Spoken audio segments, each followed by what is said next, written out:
Kilala si Jenny ng kanyang buong pamilya at mga kaibigan bilang isang matapang na babae.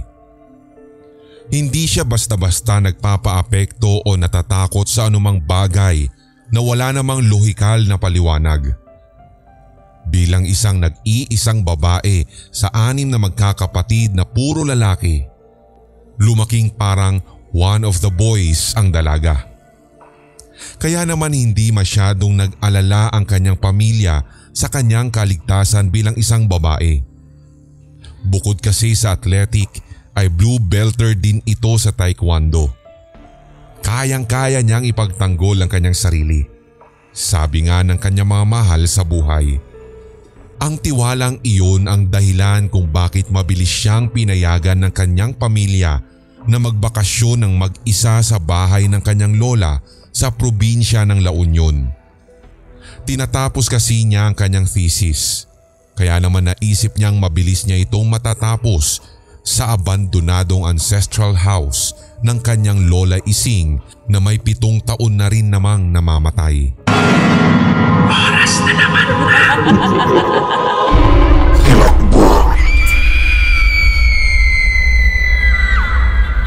Maaga pa ay bumiyahe na ang dalaga. Subalit sa tindi ng traffic at ginagawang kalsada ay hapon na siya nakarating sa naturang probinsya. Pagkababa ng bus ay kailangan pa niyang sumakay ng jeep papunta sa bayan ng nasirang lola. Malayo rin kasi iyon sa kabihasnan at ingay ng bayan.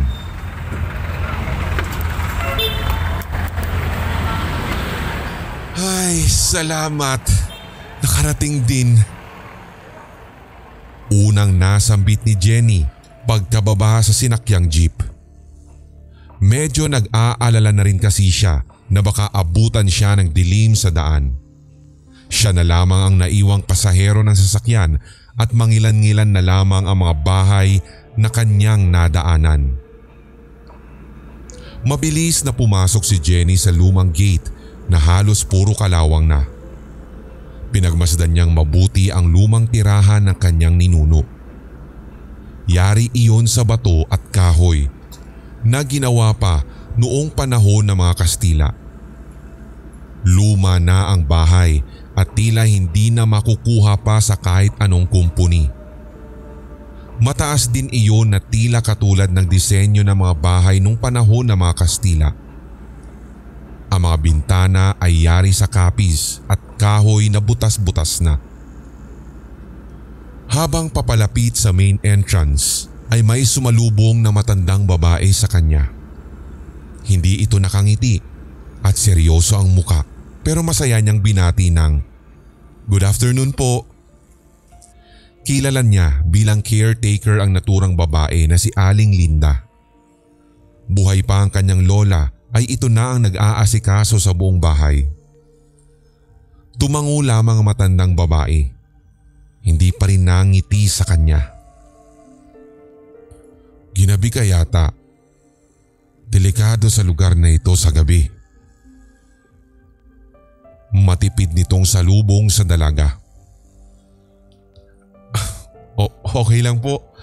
Nakakapagod lang po talaga kasi yung biyahe. Kuwento ni Jenny kay Aling Linda. Sinipat ng dalaga ang buong bahay. Para siyang nasa set ng isang lumang pelikula. Halos nakalimutan na niya ang itsura nito dahil na rin sa tagal ng hindi niya pagpunta dito. Nagtaka lamang ang dalaga kung bakit nakatakip ang lahat ng kasangkapan ng telang katsa na tila wala nang gumagamit. Puno na rin ng alikabok at agiw ang buong bahay. Akala ko inaasikaso ni Aling Linda itong bahay. Bakit tila sobrang dumi yata dito sa loob? Nagtatakang naisip ng dalaga.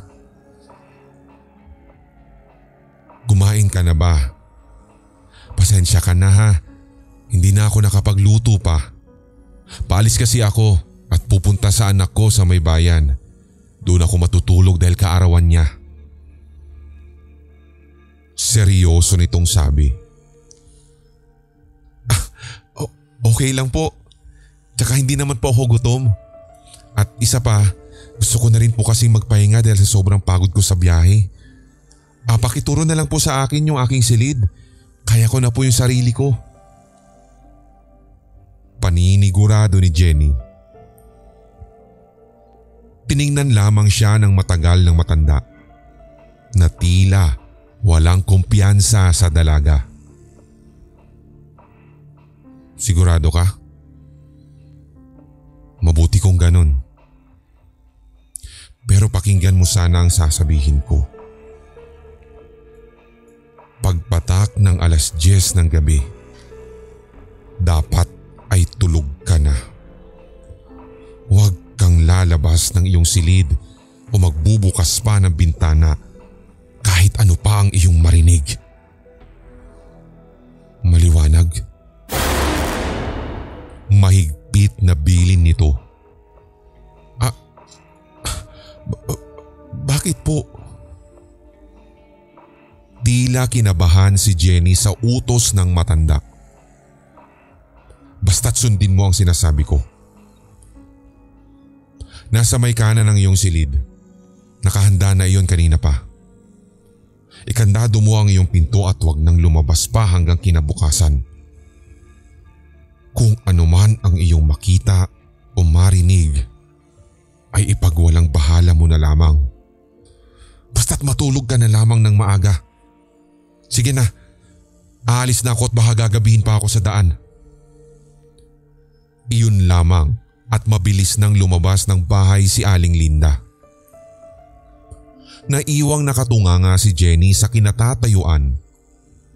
Sa kauna-unahang pagkakataon ay tila nakaramdam siya ng takot.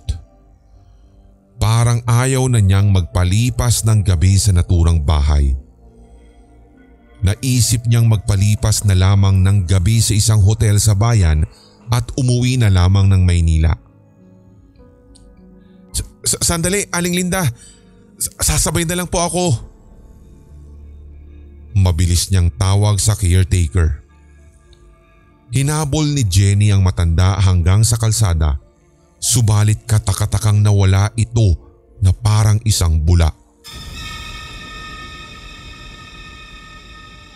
Wala naman siyang nakita o narinig na dumaang sasakyan para mabilis itong makasakay. Mag-aalas 7 na ng gabi. Nasa kalsada pa rin ang dalaga. Wala talagang dumadaan na jeep pabalik ng bayan. Minabuti na lamang niyang patapangin ang sarili at mag-isip ng lohikal na mga bagay. Ano ka ba, Jenny?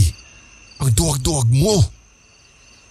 Sinasadya ka lang takutin ni Aling Linda dahil ayaw niyang may ibang bisita sa bahay ng lola mo. Pagkukumbinsi niya sa sarili. At naniwala ka naman agad sa mga pananakot niya? Naku, sayang ang tapang mo, uy. Tila nayayamot ang dalaga sa sarili sa pagpapadala ng maaga sa takot. Minabuti na lamang niyang bumalik sa lumang bahay at doon na magpalipas ng gabi ng mag-isa. Bago pa man tuluyang umakyat sa kanyang silid, ay nilibot muna ni Jenny ang buong ibaba ng bahay. Siniguro niyang nakakandado ang lahat ng pinto at bintana. Hinayaan din niyang nakabukas ang lahat ng ilaw para mabawasan ang takot na kanyang nararamdaman. Sa loob ng silid ay ganoon din ang ginawa niya. Kinandado niyang maigi ang pinto ng kwarto at ng kanyang bintanang yari sa kapis at kahoy. Maliwanag ang buwan sa labas, kaya't maliwanag din ang paligid ng bahay na puro puno at halaman. Dinig na dinig din niya mga kuliglig sa sobrang tahimik ng paligid. Maagang nahiga si Jenny sa papag na yari sa kahoy. Kama pa iyon ng kanyang nasirang lola Ising. Walang electric fan sa loob ng silid, subalit sadyang malamig ang panahon doon. Kaya naman nakakumot hanggang leeg ang dalaga habang nakikinig sa baon niyang MP3 player para hindi mainip sa liblib na probinsya. Eksaktong 10:00 ng gabi, nag-uumpisa pa lamang antukin ng dalaga nang biglang tumunog ang isang grandfather clock sa may ibaba ng bahay.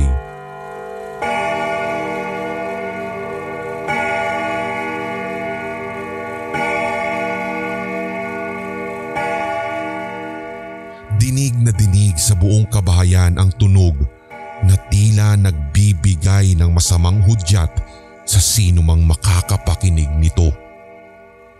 Nang walang ano-ano'y, kasabay niyong namatay ang ilaw. Kasabay ng pagtigil ng huni ng malaking orasan ang pagba-brown out sa buong kabahayan. Nagpanik ang dalaga. Para siyang binuhusan ng suka. Bigla siyang namutla sa kaba, pero patuloy ang pagpapalakas niya ng loob sa pagsabing, "Don't panic, Jenny. Brown out lang to. Babalik din agad ang kuryente." Nanigas din ang kanyang katawan sa pagkakahiga sa papag na tila nakikiramdam sa mga susunod pang mga pangyayari.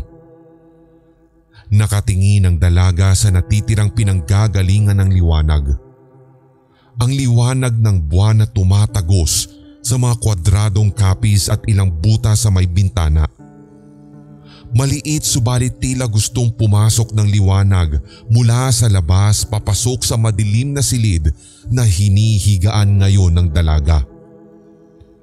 Nawawala na halos ang kanyang kaba nang may napansin siya sa may gawing bintana. Isa iyong anino ng tila tao ang unti-unting tumataas sa labas ng kanyang bintana. Tila unti-unti itong lumulutang sa hangin hanggang sa tumigil ng kusa sa tapat ng kanyang bintana. Gustong tumili ni Jenny pero pinigil niya ang sarili. Hindi siya maaaring magkamali dahil anino nga ng isang tao, isang lalaki ang nakalutang sa labas ng kanyang bintana. Aninag na aninag mula sa liwanag ng buwan ang ulo nito hanggang sa gawing bewang. Hindi ito gumagalaw. Nag-umpisa nang magpanik ang dalaga. Naghanap ng kung anong bagay na maaari niyang magamit upang maipagtanggol ang sarili. Kung isa man itong magnanakaw na nag-aakalang walang tao sa loob ng lumang bahay ay kailangang maging handa siya. Tila nag-aabang din ang anino mula sa labas. Hindi rin ito kumikilos o gumagalaw. Katakataka namang tumigil maging ang huni ng mga kuliglig na lalong nagpalakas sa kabog ng dibdib ng dalaga. Dahan-dahang tumayo si Jenny mula sa pagkakahiga sa papag. Sabay unti-unti na ring nakiramdam. Hindi pa rin gumagalaw ang anino mula sa labas at gaya niya, tila naghihintay din. Maingat na lumapit si Jenny sa tabi ng bintana. Hawak ang kanyang daladalang Swiss knife na maaari niyang magamit para makapanlaban bago tuluyang makatakas. Sobrang lamig ng paligid. Halos umuusok sa lamig ang kanyang malalim na paghinga. Humanap ng isang butas sa bintana ang dalaga para masilip kung sino man ang lalaki na nakatayo sa kanyang bintana. Agad naman siyang sumilip sa butas na nakita. Isa iyong desisyon na lubos niyang pinagsisisihan. Sa kanyang pagsipat mula sa butas ay may isang matang kulay pula na tila galit na galit ang nakasilip din sa butas na kanyang sinipat. Nakasilip din sa kanya ang nangangalit na mata. Napatili si Jenny. Magkahalong takot at galit ang kanyang naramdaman. Takot sa nakita at galit sa sarili dahil naunahan siya ng takot at kaba. Pero hindi magpapatalo ang dalaga ng ganun-ganun lamang. Mabilis niyang isiniwang pabukas ang bintana para makaganti sa lalaking nananakot sa kanya. Halos panawan si Jenny ng ulirat sa nasaksihan sapagkat isang lalaking nakabarong at itim na pantalon ang nakita niyang nakadungaw sa labas ng kanyang bintana. Galit na galit ito na tila sasagpangin siya anumang oras. Bago pa man nakalayo si Jenny sa bintana ay mabilis siyang nahawakan sa buhok ng lalaki. Hindi na siya nito binitawan pa na tila gusto siyang hilahin papalabas. Patuloy ang pagtili ng dalaga. Bitawan mo ko! Subalit nananatiling nakasunggab sa kanya ang lalaki. Pulang-pula ang mga mata nito at may mga bahid ng tuyong dugo sa bibig at maging sa ilong. Duguan din ang suot nitong puting barong at parang natuyong putik ang kulay ng balat nito. Bukod pa sa nakakasulasok nitong amoy na lumulunod sa baga ng dalaga. Sabing bitiwan mo ko! Anya, sabay itinarak ang hawak na maliit na kutsilyo sa braso ng nangangalit na lalaki. Agad naman siya nitong nabitawan at unti-unting lumayo sa bintana. Doon na nakita ni Jenny na nakalutang sa hangin ang lalaki. Wala itong tinutungtungan habang nakalutang sa ikalawang palapag kung saan naroon ang silid na tinutuluyan ng dalaga. Parang walang bigat ang multo nang magpalutang-lutang ito sa ere. Tila dinadala ng ihip ng hangin ang katawan nito. Paparoon at paparito at isang multo ang kaharap nga ng dalaga. Isang galit na multo. Hindi pa man nakabawi si Jenny nang bigla na namang umihip papasok ng bintana ang hangin. Mabilis ding nadala ang katawan ng multo papalapit sa bintana hanggang sa biglang lumagos ito papasok sa loob. Isang nakakakilabot na sigaw ang narinig mula sa loob ng lumang bahay.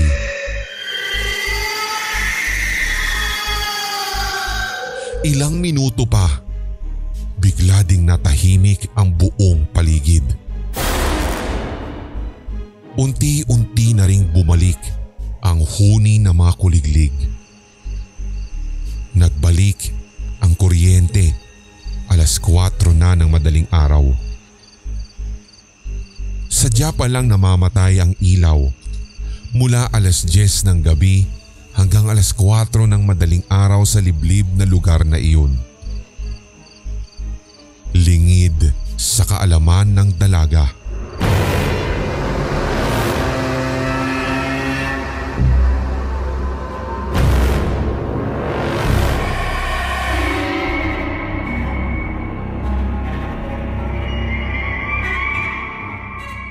Kinabukasan. Jenny! Jenny, anak ko! Jenny!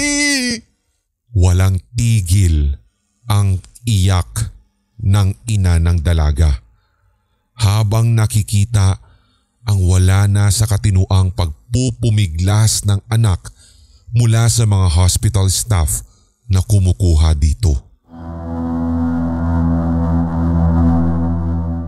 Sumugod silang mag-asawa sa probinsya ng nasirang ina ni Mrs. Salud nang makatanggap ng tawag mula sa panganay na anak na lalaki nang namatay na rin palang caretaker ng lumang bahay na si Aling Linda. Kwento ng lalaki. Ganyan na ho siya pagdating ko kaninang umaga. Ang akala ko po kasi mamaya pa siya darating kaya ngayon ko lang ulit binalikan itong bahay. Magmula po nang mamatay si Nanay Linda. 3 taon na po nakararaan. Nakakulong po siya sa loob ng aparador. Nagwawala siya doon. Ang sabi niya ay may lalaki daw na umaatake sa kanya. Samantalang mag-isa ko lang po siyang naabutan dito sa loob ng bahay. Kinailangan ko pa nga hong sirain yung lock ng pinto dahil nakakandado po siya dito sa loob. Mula sa kaguluhan at komosyon sa may salas ay isang lumang larawan naman ng isang lalaki na nakasabit sa dingding ang may nangangalit na mapupulang mga mata. Ang larawan ng nasirang lolo ni Jenny na pinaslang noong panahon ng mga Kastila ay ang mismong multong nakita ng dalaga na nakalutang sa labas ng kanyang bintana.